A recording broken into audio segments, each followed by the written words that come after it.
আরও শুটিং করতেছি, ওই সেটে আমার সাথে এমন কিছু ডিরেক্টর এসে কথা বলছে, তানিয়া তুমি খুব ভালো করতেছো, তুমি এটা আমরা চাই যে তুমি আমাদের সাথে কাজ করো রেগুলার, যদি তুমি দুই একটা হিরোর সাথে একটু অফ করো তাইলে আমরা হয়তো ওই দিকে মার্চ করতে পারবো। তখন আমি নিজে স্ট্রেট কাট তাদেরকে বলছি না, আমি মানা করে দিচ্ছি, আমি এটা করবো না, কখনই কারো ক্যারিয়ার নিয়ে কোনো ধরনের কিছু করবো না, বিকজ আমি নিজে এটা সাফারার। ওর সাথে আমার কিছু ঝামেলা হয়েছে পার্সোনালি, আমি জানি না এটা আরো আমাকে মিন করছে কিনা। মাকে আমি এখনো মা বলে ডাকি, বিকজ আমার আরশের সাথে ওই রকম একটা বন্ডিং ছিল যে আমার কাছে যদি আমার এমনও হয়েছে যে আমি আর আরো শুটিং করতেছি, ওই সেটে আমার সাথে এমন কিছু ডিরেক্টর এসে কথা বলছে যারা হয়তো আরেকটু এই গ্রেড যদি আমরা ধরি যে ওদের সাথে কাজ করো, ওইসব হিরোদের সাথে কাজ করো, আমাকে সে ডিরেক্টলি বলছে যে তানিয়া তুমি খুব ভালো করতেছো, তুমি এটা আমরা চাই যে তুমি আমাদের সাথে কাজ করো রেগুলার, যদি তুমি দুই একটা হিরোর সাথে একটু অফ করো তাইলে আমরা হয়তো ওই দিকে মার্চ করতে পারবো।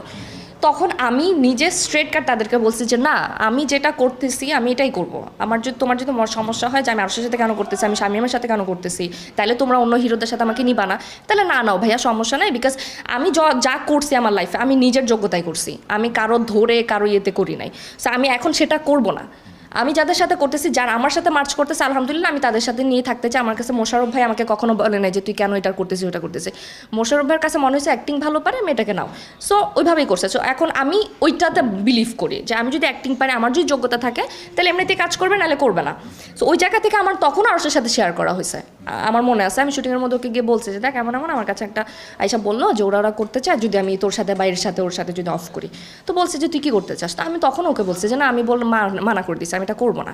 সো জিনিসগুলো যদি এইরকম ওয়েতে ও জানে যে আমি কি করতেছি, আমি কোন ওয়েতে গেছি, আমি কি করছি না করছি, এভরিথিং ওর সাথে শেয়ার করে করা, তারপরে যদি আমাকে ওর এরকম একটা ব্লেম দেয়, তাইলে ভাই আসলে আমার এখানে আসলে কিছু বলার নাই।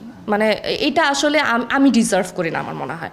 তুমি ডিরেক্টলি যদি আমাকে কিছু বলতে চাও বলো, আর যদি ইনডাইরেক্টলি উল্টাপাল্টা কিছু বলো, আমার মনে হয় যে মানুষ তো ধরেই নেয় আমার